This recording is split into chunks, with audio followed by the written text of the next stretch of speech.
Bismillahirrahmanirrahim. Assalamualaikum warahmatullahi wabarakatuh.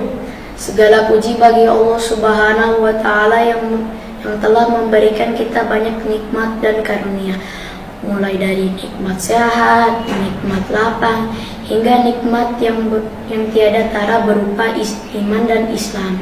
Semoga kita senantiasa Allah beri hidayah dalam mensyukuri semua nikmat yang Allah telah berikan kepada kita.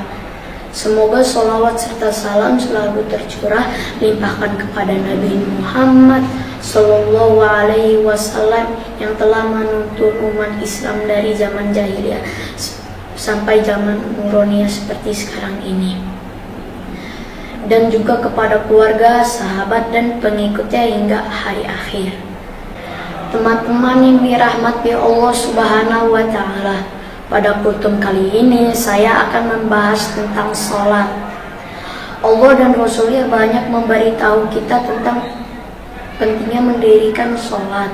Dalam hadis, Rasulullah Shallallahu Alaihi Wasallam bersabda, yang artinya sholat adalah tiang agama. Analogi paling sederhana tentang sholat dalam agama Islam adalah sholat sebagai tiang sebuah bangunan yang bernama agama Islam.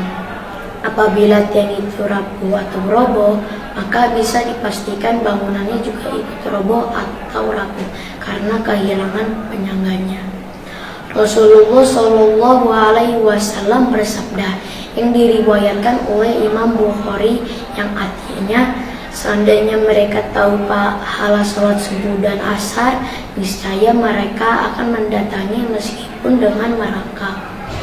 Teman-teman yang dirahmati Allah Subhanahu wa Ta'ala, dalam rukun Islam, sholat adalah rukun kedua setelah syahadat.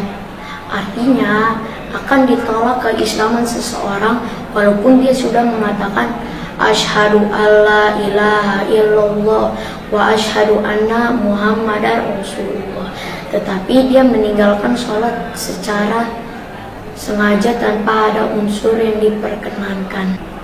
Bahkan dalam Al-Quran, Allah berkali-kali memberi kalimat ancaman. Al-Ma'un ayat 4-5. Celakalah orang yang sholat, yaitu yang lalai di dalam sholatnya. Apa arti lalai? Sudah sholat, tapi sholatnya tidak khusyuk. Kadang-kadang sholatnya dikerjakan, kadang-kadang tidak dikerjakan. Orang yang sholatnya buru-buru, tidak memenuhi rukun. Teman-teman yang dirahmati Allah Subhanahu wa Ta'ala, sholat adalah satu-satunya ikatan kita dengan langit. Sholat adalah satu-satunya ikatan antara hamba-hamba Allah Subhanahu wa Ta'ala, sehingga satu kali tidak sholat saja kita sudah memutuskan ikatan kita dengan Allah Subhanahu wa Ta'ala. Jika hubungan kita putus dengan Allah Subhanahu wa Ta'ala, bagaimana kalau kita perlu pertolongan Allah Subhanahu wa Ta'ala? Di hari akhir, sholat adalah amalan yang pertama yang akan ditanya oleh Allah Subhanahu wa Ta'ala. Seandainya sholat kita benar, maka amal yang lain Allah akan perbaiki.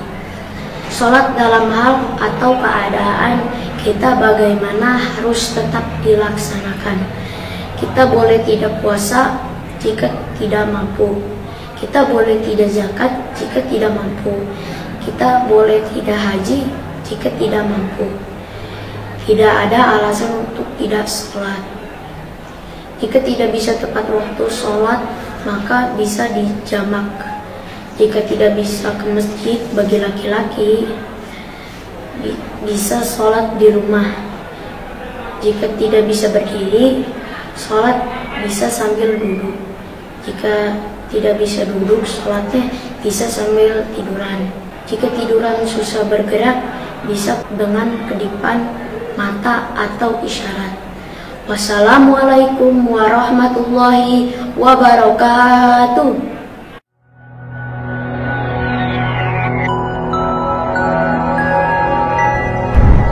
الفتيان لإنشاء الأجيال من قادة الحضارات.